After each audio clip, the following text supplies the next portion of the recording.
Oak Creek Memorial in Norfolk smells like antiseptic and quiet desperation, the kind of place where fluorescent lights hum in frequencies that make time feel liquid. 3 o'clock in the morning.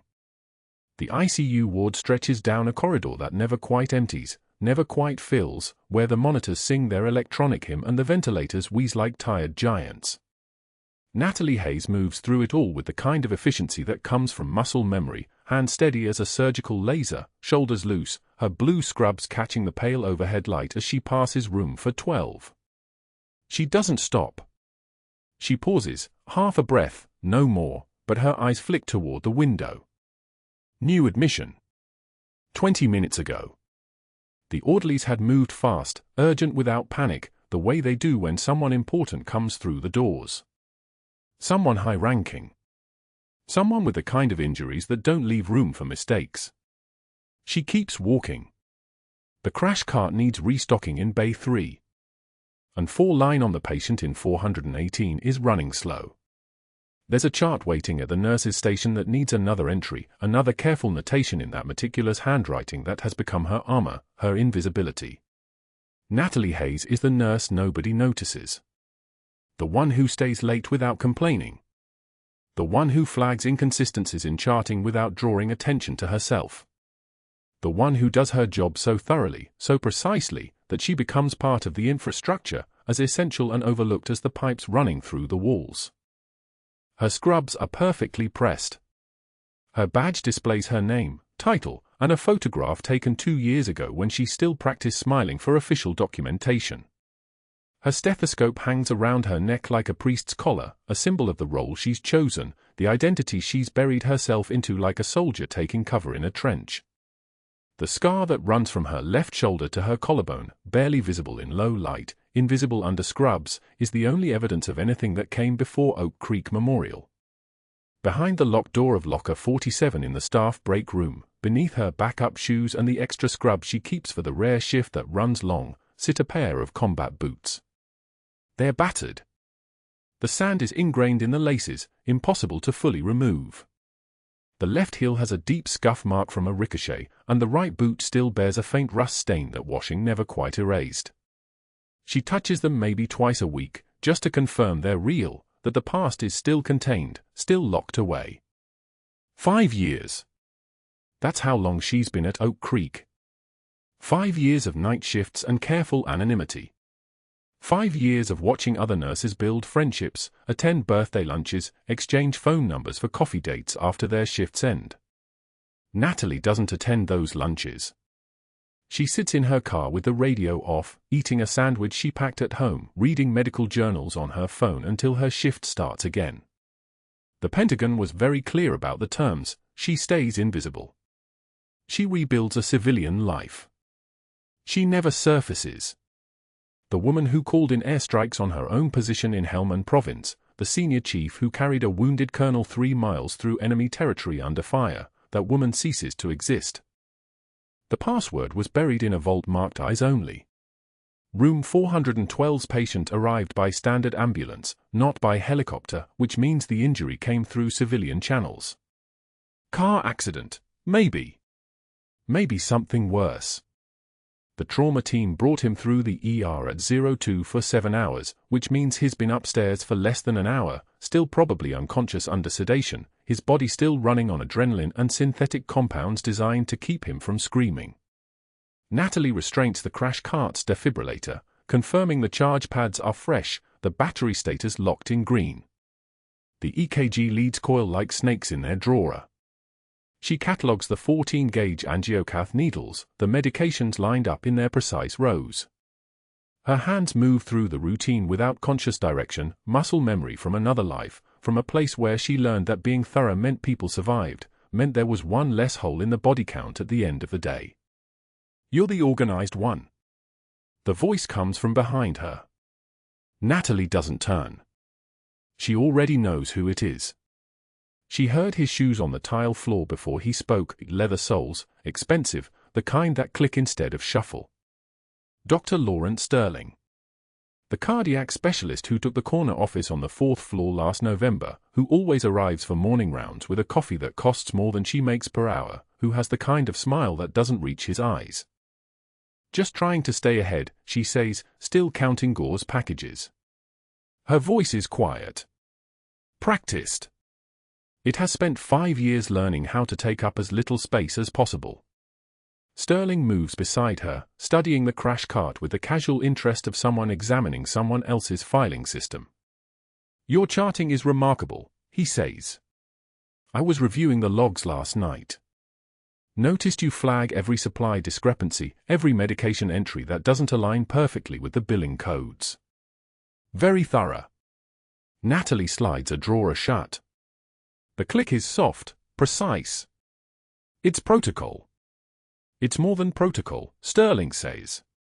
He's still smiling, but his eyes have changed. They've become the eyes of someone doing mathematics, calculating trajectories.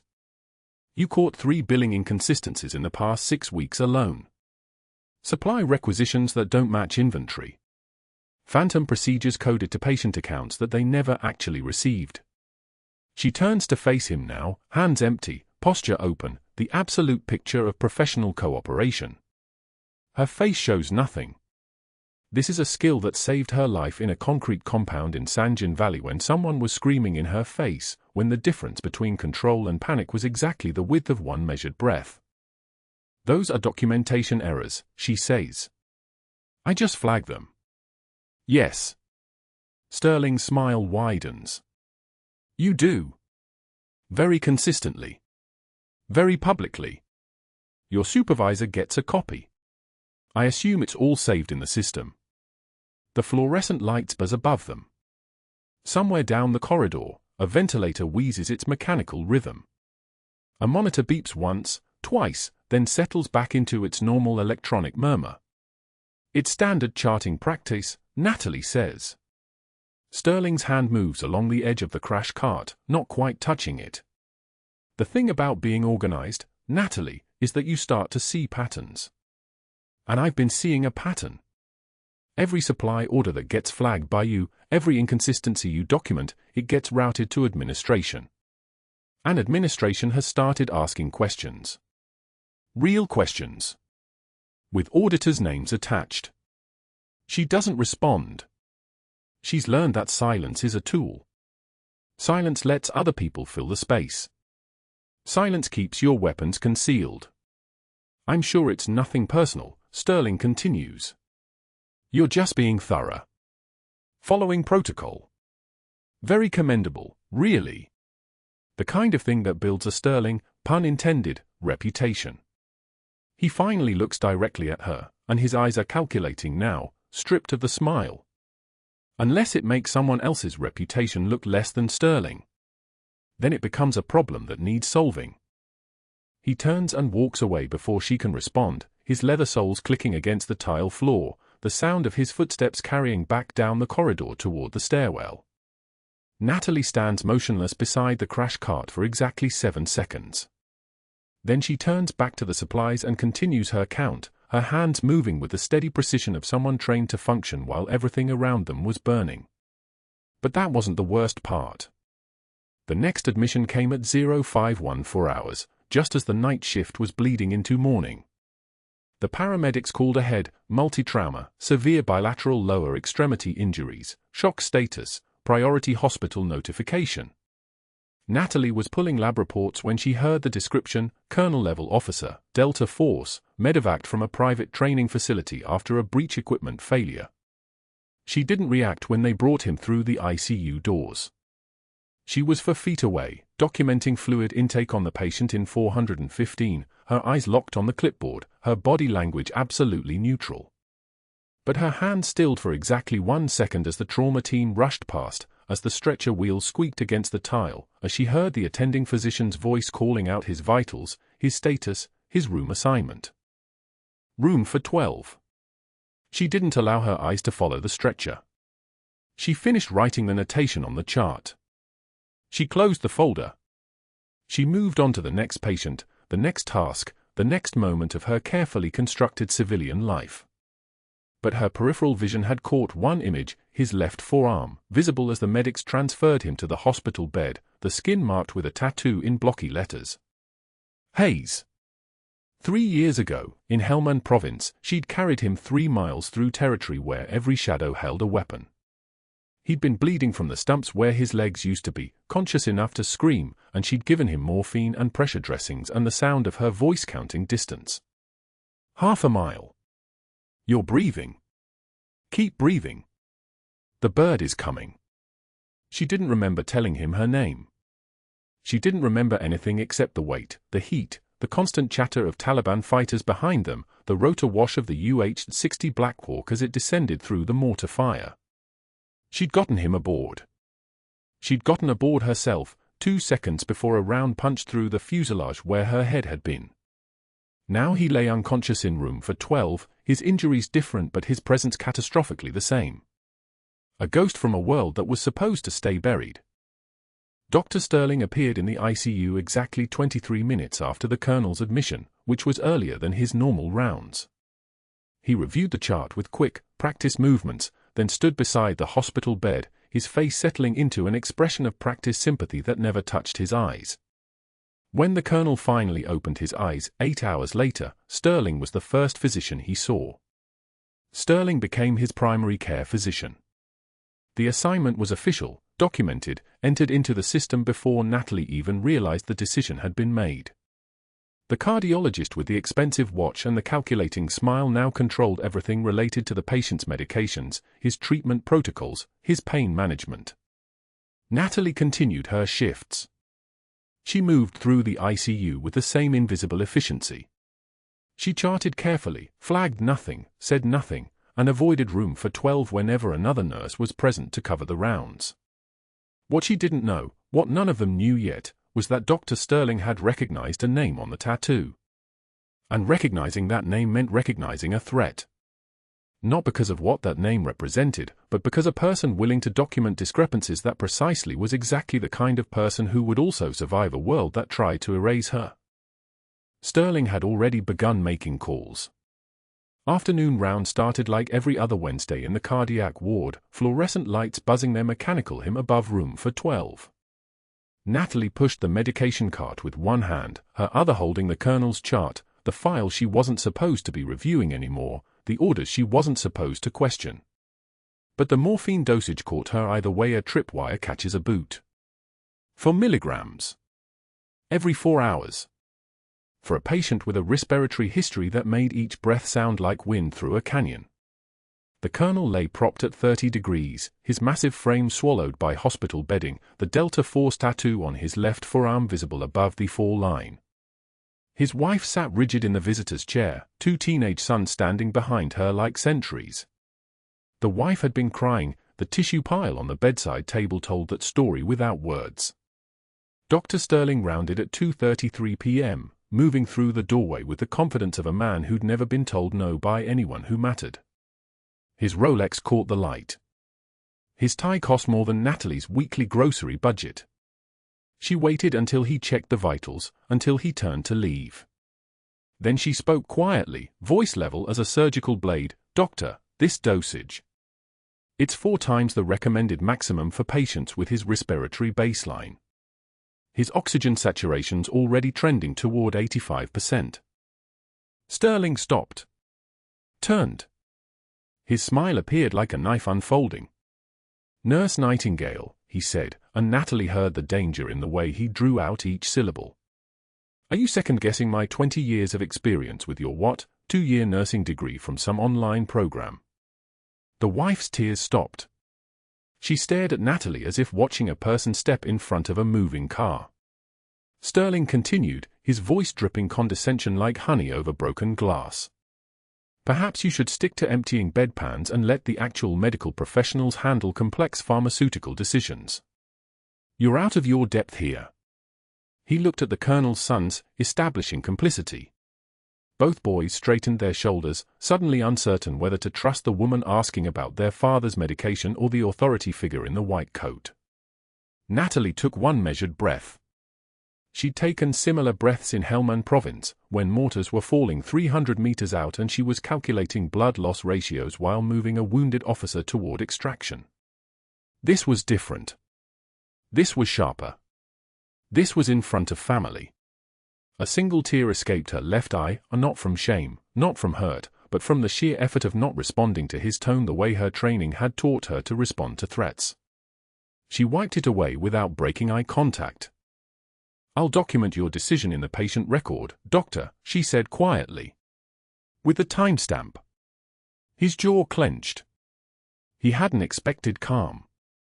He'd expected the tears to keep coming, expected her to crumble or defend herself, expected the emotional chaos that makes people predictable and small. Instead, she'd given him something worse, a contemporaneous note.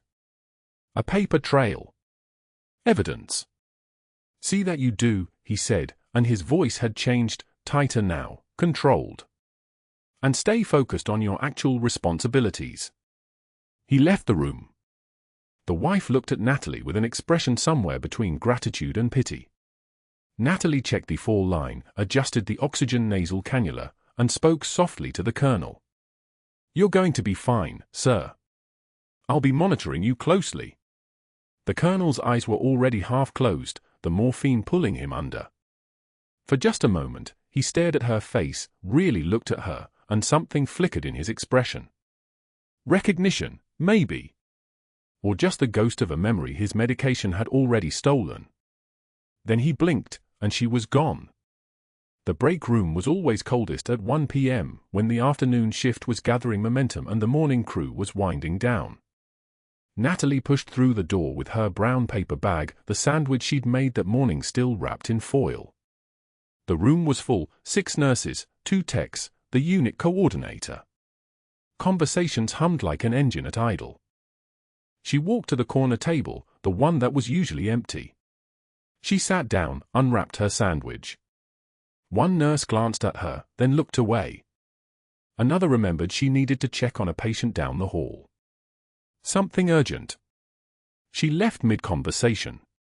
The tech next to her suddenly received a text, an important one apparently, and stood up. Then another. Then the coordinator remembered a call she needed to make. The unit secretary found reasons to reorganize charts that were already organized. 90 seconds. That's how long it took. By the time Natalie was fully unwrapped, she was sitting alone at a table for 8. The sandwich tasted like nothing. Absolutely nothing. But she ate it anyway, methodically, because people who fall apart don't survive. People who keep moving, keep breathing, keep putting food in their bodies, they endure. The silence wasn't hostile. It was worse. It was the sound of collective agreement that she wasn't part of the group anymore.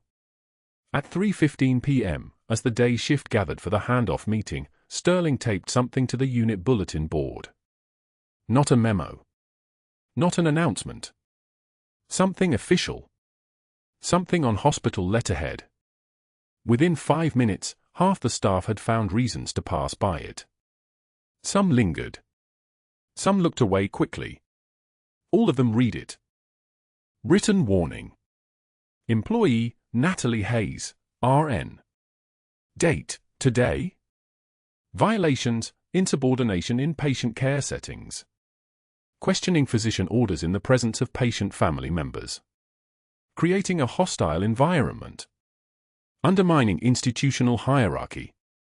Disciplinary action, this constitutes a formal warning. Further incidents will result in immediate termination and reporting to the State Nursing Board. Signed, Dr. Marcus Sterling, Chief of Cardiology.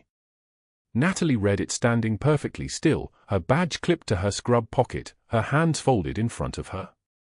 For maybe 3 seconds, her hands trembled, just enough for her to notice, not enough for anyone watching to see. She clasped them behind her back and held them there, converting the tremor into pressure, converting the pressure into stillness. She didn't look at anyone. She didn't say anything. She simply turned and walked to the supply closet on the east end of the unit, the one where they kept the sterile gauze and the rigid cervical collars and the equipment nobody wanted to think about until they needed it. She closed the door behind her, and the fluorescent light flickered on with a soft electric hum. For 7 seconds, her forehead rested against the cold metal shelving. The cold was information. Pain was data. And this cold was telling her that everything she'd managed to keep separate was colliding. The nurse she'd become and the officer she'd been. The woman who followed protocol and the woman who'd carried a wounded colonel through 3 miles of Helmand Province while calling in airstrikes that would have incinerated her own position. The contradiction was unsustainable. She was going to have to choose. Her phone buzzed in her pocket at 4:52 p.m., just as she was finishing her shift documentation. A text message from the nursing supervisor, Christine Wu. Dr. Sterling requested you be removed from Colonel's case. Effective immediately. Conflict of interest per his report. You'll be reassigned starting tomorrow. Talk soon. Natalie stared at the message. She'd expected it. The moment he felt threatened, he would isolate her, a classic move, surgical in its precision. Remove her access to the patient, eliminate her ability to monitor his care, keep her from documenting any further concerns. It was the strategy of someone who'd weaponized every institutional power available to him. She typed back, understood. She drove home in silence, music off, windows up. Her hands were steady on the wheel. 30 minutes through Norfolk traffic, watching the hospital fade in her rearview mirror. Her apartment was small, a 1-bedroom in a building full of people who minded their own business, which meant no one had asked questions about the locked box in her closet or the combat boots she kept on the highest shelf. Emma was on the couch watching television when Natalie entered, still in her scrubs. Her daughter looked up, 12 years old and already developing the ability to read her mother's face like a map. Early dinner tonight, baby, Natalie said, managing something that resembled a smile. Your choice. What are we making? Emma suggested tacos. Natalie made tacos. They ate at the kitchen table while Emma talked about soccer tryouts and a girl in 7th period who had drama. Normal things. The kind of things that anchor a person to their civilian identity. At 10 p.m., after Emma was asleep, Natalie sat at the kitchen table with the colonel's file spread in front of her.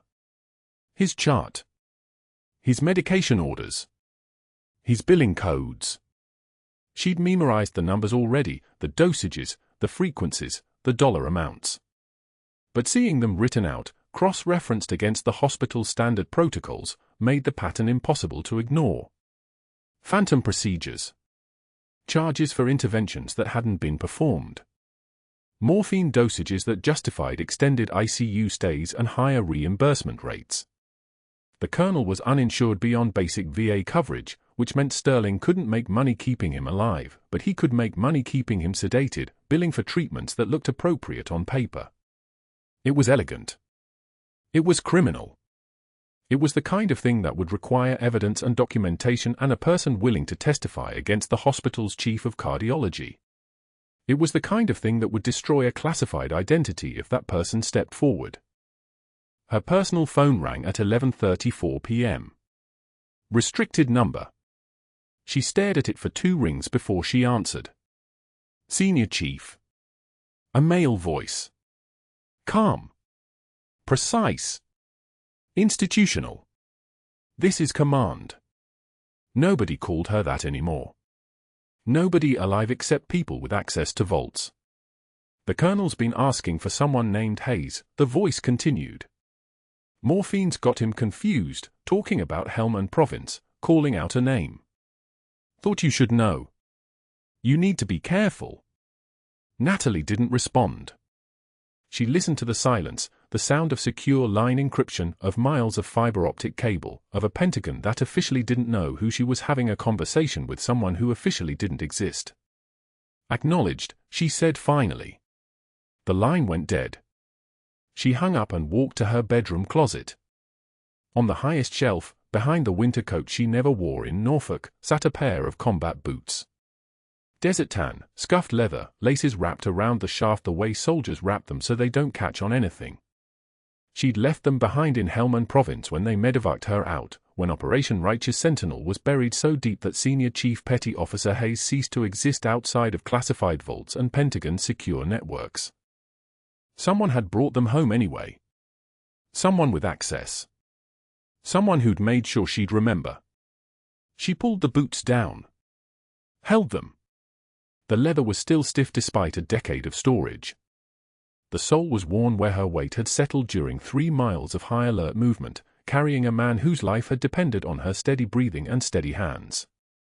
The shift ended at 0700, but Natalie didn't go home until 0847. She sat in her car in the hospital parking lot for 47 minutes, hands gripping the steering wheel, watching the morning light fracture across the windshield like something breaking. Her scrubs were still damp with yesterday's shame. She couldn't change them in the locker room, couldn't face the silence that followed her now, the way people's conversation stopped when her shoes hit the tile. The apartment was dark when she arrived. Emma was already awake, sitting at the kitchen table with a bowl of cereal she hadn't touched, backpack beside her, waiting. Natalie saw her daughter's face shift, the confusion followed by something worse, comprehension. Emma understood her mother's appearance at 0900 on a school day meant something had broken. Natalie moved through the kitchen like she was walking through water. She set her keys on the counter. She set her phone beside them. She sat down across from her daughter without speaking because there were no words that wouldn't hurt coming out of her mouth. "Mommy." Emma's voice was small, tentative, the way it got when she was afraid of getting the answer wrong. "Why are you home early?" Natalie's shoulders had been rigid for 6 hours. They'd been rigid since Sterling's voice cut through the room in front of the colonel's family, since the public document posted on the unit board, since she'd sat alone in the break room while the staff migrated away from her like she carried something contagious. The rigidity had held. It had held through checkout. It had held through the drive home. But it didn't hold against that small voice asking a question she couldn't answer honestly. Her shoulders shook. Once. Twice. The sobs came from somewhere deep enough that they felt like they belonged to someone else, someone who was allowed to break, someone who hadn't spent 18 years learning to swallow pain in the dark. Tears came hot and fast, the kind that came from 6 hours of holding them back, from the specific humiliation of being called incompetent in front of the patient she'd carried 3 miles through enemy fire. Emma cereal forgotten, she came around the table and wrapped her arms around her mother's neck. She was 12 years old and had never seen Natalie Hayes cry, and she held on like she might be able to squeeze all the broken pieces back together. Natalie's phone lit up at 0245. She wasn't sleeping. She was sitting on the edge of her bed in the dark, still in yesterday's scrubs, staring at the corner of her closet where the combat boots waited in the dark like something with a pulse. The phone blazed to life. Miranda. The new grad on night shift. The one who'd been assigned to room for 12 after Sterling yanked Natalie from the case. His crashing. Not hello. Not any of the protocol. Just his crashing. O2 SATS dropping. I don't know what, his chest looks weird, like one side is bigger than the other, and he's breathing really fast, and I called Sterling but he's not answering Anne. Natalie was already moving. Muscle memory. The phone pressed against her ear, her feet carrying her toward the door, toward her car keys, toward the scrubs in the passenger seat that she'd stopped carrying into the hospital because Sterling had made it clear she wasn't welcome. What's his SAT right now? 82. No, 80. It keeps dropping. 10 minutes to the hospital if traffic was light. Norfolk at 0250 in the morning was light. Natalie pulled out of the parking lot at 0253, and the night stretched ahead of her, empty and urgent, the way that mornings in Helmand had stretched when the radio crackled with a name she knew and a location that didn't have a safe perimeter. The colonel's chest in room for 12 showed the telltale asymmetry before she even touched him. Left side expanded, breathing moving air that was going nowhere useful. Right side barely moving. His lips had that blue-gray tinge, the skin color that meant oxygen debt, that meant time had already started running out. His oxygen saturation was 78% and falling. The monitor beeped its accelerating rhythm like a countdown no one had asked for. Miranda stood frozen beside the bed, her hands doing nothing, her eyes wide with the specific panic of a new grad who'd been trained on procedures but never on the weight of someone actually dying in front of her. The colonel's eyes were open, morphine-dulled but aware, and they moved toward Natalie's face when she entered the room. He knew her. Somewhere under the drugs and the hypoxia, he knew her. Step away from that patient. Sterling's voice came from the doorway, phone already pressed to his ear. Country club clothes at 0255 in the morning, he'd never left. He'd been here the whole time, waiting, watching, preparing. Hayes, you're not assigned to this case. Step back now. Natalie moved to the supply cart without acknowledging him. Her hands knew what to do. 18 years of training, 3 tours of combat medicine, the specific muscle memory of keeping people alive when the alternative was a body bag. Her fingers found the 14-gauge angiocath needle. Found the alcohol swabs. The preparation was automatic, precise, the kind of automatic that only came from doing something under fire. Security is on the way. Sterling's voice had sharpened. He was dialing as he spoke, his network activating like a web made of favors and threats. First call to the hospital administrator. Second to the state nursing board contact he'd been cultivating for exactly this scenario. Third to the chief of staff, the one from the malpractice case Sterling had buried with a 6-figure settlement and an NDA that had never been filed publicly. Touch him and I'll have your license pulled before breakfast. I'm calling this in right now. More doctors arrived. Not 2 or 3, all 14 of them that Sterling had activated through his network, through the careful years of building obligation and leverage. Dr. Chen from Hospitalist Services. Dr. Patel from Internal Medicine. Dr. Vasquez from Cardiology. Residents and attendings and specialists who crowded into room for 12 until the space felt compressed, full of bodies that weren't helping. The colonel's oxygen saturation dropped to 75%. Uninsured beyond VA basics, Dr. Chen said quietly, checking the chart with the tone of someone delivering a verdict. Hospital liability if we proceed without family consent and the outcome is unfavorable. Insurance caps are already exhausted from the transport, Dr. Patel added. Not an observation. An explanation for why none of them would move. 15 doctors. Sterling had activated exactly 15. They stood in the doorway and at the foot of the bed, all of them watching each other, all of them aware that Sterling had constructed this moment with the same precision he'd constructed her humiliation. All of them understanding the hierarchy, understanding who held the power, understanding that the patient's oxygen saturation was irrelevant compared to liability and insurance caps and the subtle leverage that Sterling had learned to weaponize over years of practice. One by one, they cited protocol. One by one, they cited liability. One by one, they abandoned the room like sailors jumping from a ship that had already decided to sink.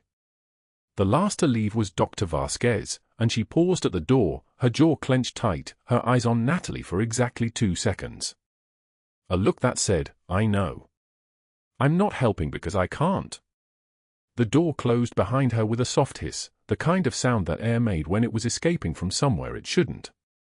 Natalie was alone with the colonel. Miranda had frozen in the corner, her eyes wide, understanding finally that she'd stepped into a war that had nothing to do with medicine. Sterling had positioned himself in the doorway with his phone, recording, documenting, building the case for her license. The monitor beeped its accelerating rhythm. The colonel's sat dropped to 72%. His eyes found Natalie's and held them. They were clear enough to recognize her. Clear enough to know what she was about to do, and what it would cost. Her hand moved to the needle. The second intercostal space. Midclavicular line.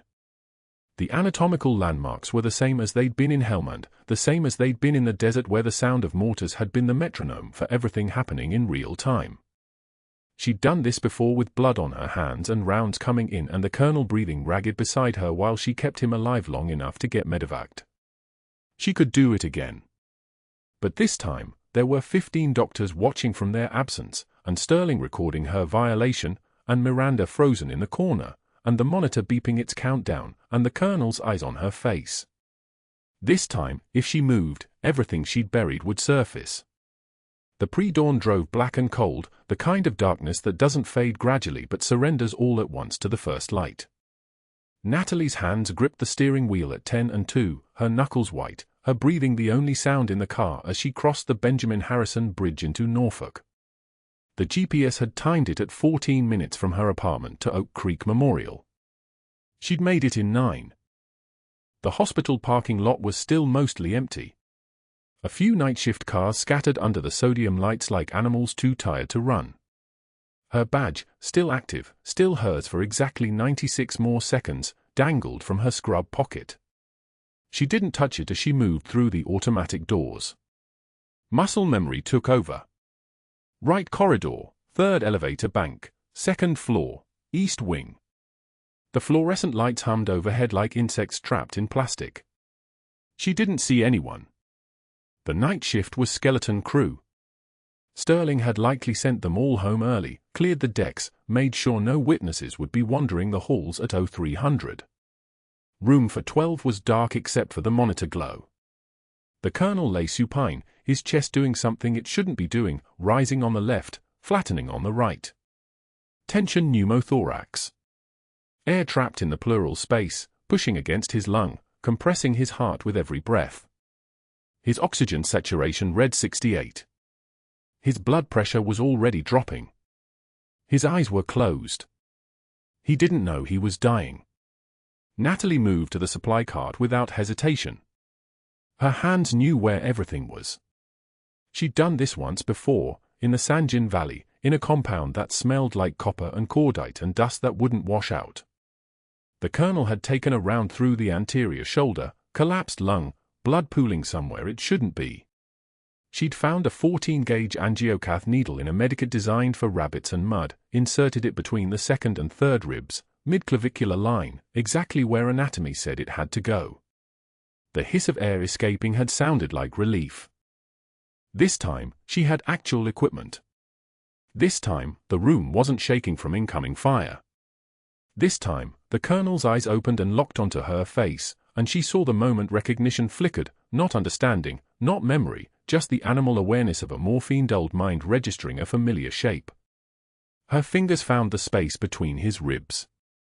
No trembling. No hesitation. The needle went through skin, through muscle, through the parietal pleura. She felt it give. The hiss came, sharp, immediate, audible only in the silence of an empty hospital room at 3 in the morning. Air escaping. Pressure equalizing. His chest wall began to rise more evenly. His oxygen saturation started its climb. 75%. 82. The monitor's beeping settled into something closer to rhythm. The colonel's eyes were on her, seeing through the morphine. His left hand moved, the one with her name tattooed across the forearm in block letters that had taken shrapnel scars and healed into something permanent. Hayes. He whispered it like a question. Like a memory surfacing through water. Hayes saved me. His voice cracked. 3 miles. She carried me. Natalie didn't respond.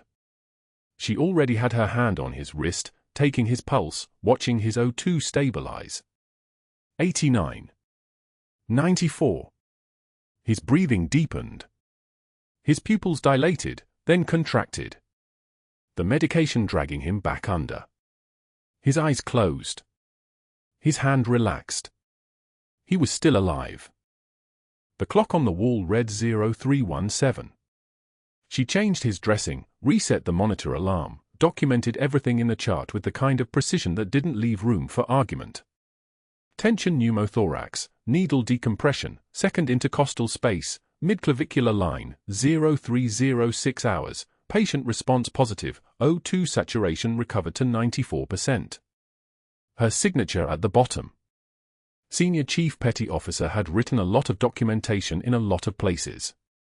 This signature looked like all the others. The footsteps came at 0320, echoing down the corridor with the rhythm of authority. Multiple people. Expensive shoes on tile. Sterling's voice cutting through first, security has the footage. Unauthorized procedure. Direct violation of standing orders. He entered with 2 people trailing behind, a woman in a pantsuit with a portfolio under one arm, and a man with the specific exhaustion of someone who'd been pulled from sleep by a phone call that included phrases like liability exposure and immediate action. Barbara Chen. Robert Torres. The hospital's financial firewall and its risk management shield. Sterling had summoned them at midnight. This had been planned. This had been inevitable the moment she'd lifted that needle. Sterling's tablet was already glowing, already cued to security footage that showed her entering the room, moving to the supply cart, moving to the patient, her hands performing the procedure. Clear as morning. Unmistakable. Unauthorized. The kind of evidence that didn't require interpretation or argument. Dr. Sterling has documented extensive concerns. Barbara's voice was professional, detached, the tone of someone reading from a script that had already been written. We'll need to preserve the integrity of the investigation. Torres was already extending the termination paperwork. His hand was steady. He'd done this before. The hospital had a rhythm for eliminating inconvenient staff, and Torres kept the tempo. Natalie looked at the colonel. His breathing was steady. His chest was rising evenly. His O2 sat was steady at 94%. Everything she'd done had been necessary. Everything she'd done had been exactly right. Everything she'd done was about to end her career. She set her badge on the bedside table. The plastic was worn from 2 years of clips and hospital-grade detergent. The photo was from her first day 637 days ago. She looked like someone afraid of being found. She looked like someone with something to hide. She looked like someone who'd made the wrong choice. The investigation will be thorough, Sterling said. His voice carried the satisfaction of a man who'd already won. In the meantime, we'll need you to vacate the premises. Natalie didn't argue. She didn't defend herself. She didn't say anything at all. She left them in the room with the colonel, and she didn't look back. Sterling made his calls from the hallway. She could hear him as she walked toward the exit, his voice pitched for whoever was on the other end, smooth as oil, practiced as a script. Yes, I'm calling about a reference for Natalie Hayes. I'm concerned about potential substance abuse. Her charting has become increasingly erratic. I wouldn't feel comfortable recommending her for any position requiring independent judgment. The words dissolved into the hospital's ambient hum, but she heard them all. She'd been expecting them. The outside investigator's name was Morrison. Sterling had already messaged him. Already described the situation in the specific language that made normal people sound dangerous. Already positioned this as a liability that needed containing. By 0400, the State Nursing Board would have the first complaint. By 0500, her references would be answering pointed questions about her reliability. By 0600, Morrison would be reviewing hospital policies and comparing them to her actions, finding the gaps, widening them, preparing the case that would take years to disprove. She drove home on autopilot, the streets empty, the city still sleeping. The apartment was dark. Emma's door was closed. The kitchen table was where she sat at 0600, still in yesterday's scrubs, the termination paperwork in front of her like an indictment. Her hands were clean. The colonel was alive. She'd kept her oath. Her shoulders started shaking at 0610. She pressed her hands flat against the table and held the shaking there, trying to contain it, trying to keep it in her body instead of letting it into her voice. 6 hours of holding everything together. 6 hours of professionalism and precision and doing what the moment required. 6 hours since she'd crossed a line she couldn't uncross. Emma found her at 0627. Small feet on tile. Confused voice in the pre-dawn, "Mommy? Why are you home early?" Natalie couldn't answer. The sobs came from somewhere deeper than training, somewhere that didn't respect military bearing or composure protocols or the necessity of not breaking in front of your child. She broke anyway. Her shoulders shook. Her hands came up to her face. The woman who'd carried a colonel 3 miles through enemy fire was crying at her kitchen table because she'd saved a patient and lost everything in the same procedure. Emma wrapped small arms around her. 6 years old. Too young to understand classified operations or medical ethics committees or the Pentagon's complicated relationship with people it had ordered to disappear. Emma just knew that Mommy was hurt and scared, and she pressed her face against Natalie's back and held on. The sound came at noon, distant at first, then unmistakable. The rhythmic percussion of rotor blades cutting air. Whop whop whop. The distinctive double-bladed signature of a UH-60M Black Hawk helicopter. The windows rattled. Car alarms in the parking lot started wailing.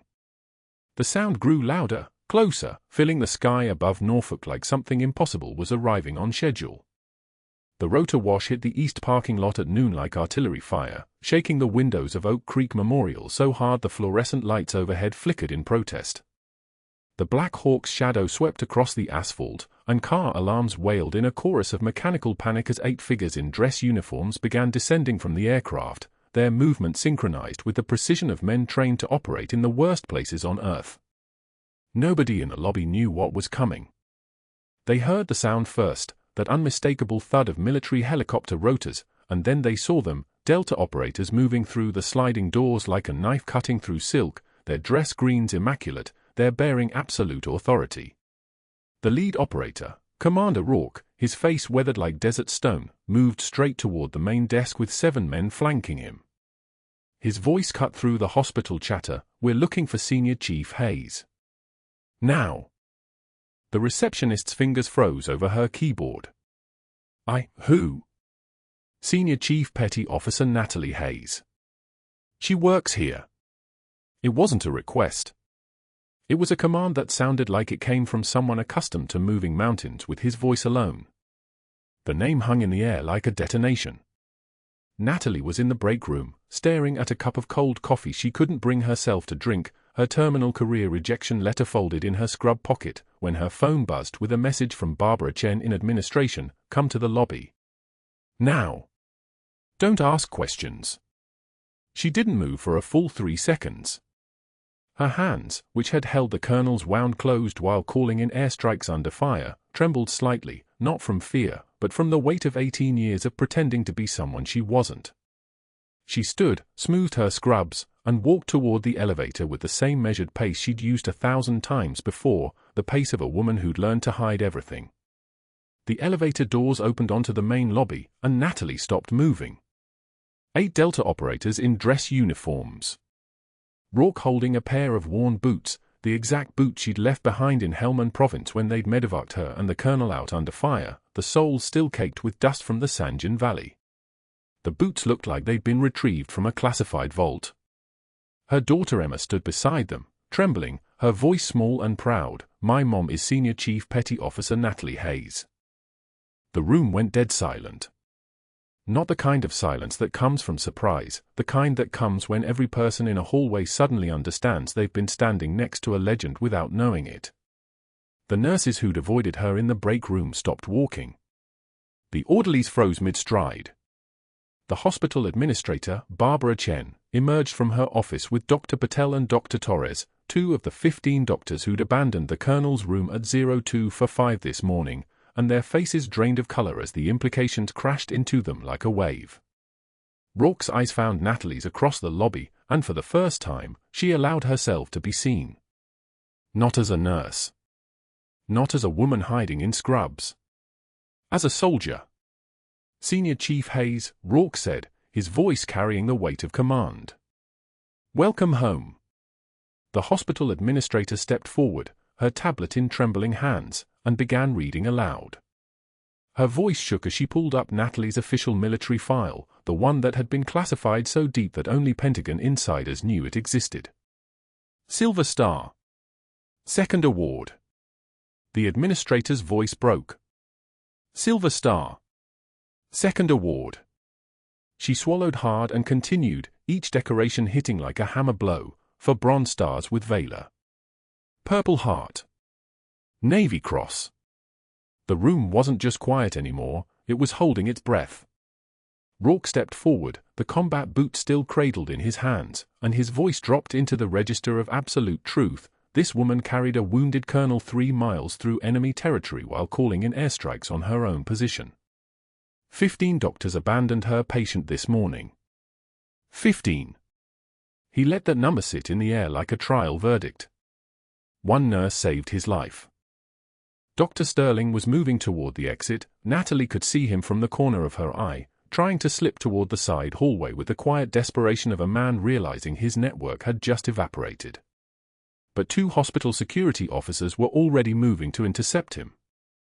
And then she saw them, 2 men in FBI windbreakers with credentials already in hand. They didn't even need to say anything. They just moved toward Sterling with the efficiency of an arrest in progress, and a third voice, Morrison's, the investigator Sterling had hired to bury her, was suddenly reading Sterling his rights from a corner of the lobby where he'd been observing, his expression calculating, his notebook already closed. The security guard who'd packed Natalie's locker that morning, the same guard who'd watched Sterling orchestrate her humiliation, stepped forward with a cardboard box containing her personal effects.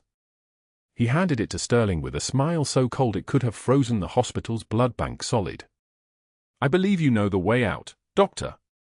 Sterling's mouth opened. His voice tried, "This is highly irregular, I demand." But Morrison cut him off, his pen clicking closed with finality. "You're suspended pending investigation. Fraud charges are being filed." The lobby erupted, not in chaos, but in the careful orchestration of consequence. Nurses who'd avoided Natalie in the break room were suddenly moving toward her, their voices overlapping with apologies. Miranda, the new grad, was crying, "You saved him, I didn't know what to do, I'm so sorry," but Natalie's attention was already moving down the hallway toward room for 12, toward the patient who mattered, and the 8 Delta operators moved with her like a security detail for someone far more important than any of them had realized. The colonel was awake when they entered. Sitting up despite the oxygen cannula, despite the 4 lines, despite the morning that had nearly killed him. His eyes were clear for the first time since the morphine had clouded everything, really clear, the kind of clear that comes from seeing something you've been waiting years to understand. He looked at Natalie, and then his hand moved to his forearm, touching the tattoo he'd had inked 18 years ago, just after the extraction, Hayes in block letters, faded now but permanent. His voice came out rough, broken. "Hayes. Senior Chief Hayes. I got your name so I'd never forget, but the morphine. I couldn't." He couldn't finish. Natalie crossed the room and took his hand. Her touch was steady, professional, but her eyes held something else entirely, 18 years of secrets resolving into a single moment. "You're okay now, sir. Vitals are stable." O2 sat holding at 98%. Behind them, Sterling was being escorted out by security and the FBI agents, his protests echoing down the hallway, growing fainter with each step. "This is a mistake, you don't understand my credentials, my board position." The sound faded like a voice disappearing into a well. Commander Rourke stepped forward with ceremony and placed the worn combat boots at the foot of the colonel's hospital bed. The gesture was deliberate, sacred, the kind of moment that marks a transition from one life to another. Emma stood in the doorway, her small face transforming as understanding dawned. She watched her mother, this woman she'd known as someone struggling, someone defeated, someone sitting at a kitchen table in yesterday's scrubs with her shoulders shaking, and realized she was looking at someone else entirely. "Mom," Emma whispered. "You're a hero." Natalie turned, and for a moment, just a moment, there was something vulnerable in her expression. Then it was gone, replaced by the composure of a woman who'd learned to carry impossible things. "Come here, baby," she said, and Emma ran forward into her arms while the Delta operators formed a quiet perimeter around them, bearing witness to a resurrection. 2 years later, the fluorescent lights of Tidewater Community College hummed their mechanical song above a CPR certification class. Dr. Sterling, now simply Sterling, demonstrated chest compressions on a dummy with a voice stripped of authority, teaching for $16 an hour to students who barely listened. His medical license hung on the wall behind him, revoked. His offshore accounts had been seized. His network had scattered the moment his fraud became public record. He was nobody now. Just a man in khakis teaching the basics of resuscitation to people who didn't care about his credentials, didn't know what he'd been, and wouldn't have cared if they had. Oak Creek Memorial's room for 12 looked different now. Not clinical, but ceremonial. Natalie lay in the hospital bed in dress whites, not patient's whites, but navy dress whites, her uniform for the first time in 18 years. The colonel stood beside the bed at full attention, uniform heavy with decorations, fully recovered and back to active duty status, his legs strong again, his shoulders squared. 8 Delta operators filled the room along with hospital staff. Emma sat in the front row, her face full of pride that 8-year-old eyes couldn't contain. Morrison read from an official document, his voice steady. By order of the Secretary of the Navy, Senior Chief Petty Officer Natalie Hayes is hereby officially reinstated to active duty with full honors, all records restored, all decorations recognized. The worn combat boot sat at the foot of her bed, polished now but bearing the scars of Helmand Province like tattoos, dust that no amount of cleaning could entirely remove. The colonel stepped forward and saluted. His voice carried the weight of everything he owed, everything she'd sacrificed, everything she'd hidden. Senior Chief Hayes carried me when I couldn't walk. She stayed when 15 doctors walked away. She saved my life twice. That makes her family. Natalie's right hand rose in return salute, crisp and perfect, the muscle memory of 18 years responding instantly. The room erupted in applause, but it was muted, respectful, the kind of applause that recognizes something sacred. 2 caption cards appeared on the screen afterward, each one a final judgment. First, Dr. Sterling was convicted of Medicare fraud and medical malpractice. He served 18 months in federal prison. Second, Natalie Hayes serves as head of Oak Creek Memorial's trauma department. The colonel visits every year on the anniversary of the Helmand extraction. A third card appeared, simple and absolute. Not all heroes wear capes. Some wear scrubs. The final scene opened on Natalie in her office, her real office now, with the title on the door to prove it. Emma's photograph sat on her desk beside the combat boots, both of them permanent fixtures now, neither hidden anymore. Natalie pulled on her white coat over her Navy insignia, and for the first time in 18 years, she was walking into the world as herself. Not hiding. Not pretending. Just a woman who'd survived everything and come home. If you've made it this far, you know what it means when someone stays when everyone else leaves. Subscribe to see more stories of the people who get back up when the world knocks them down. Like and comment if you've ever been underestimated by someone who didn't know who you really were. We'll see you next time.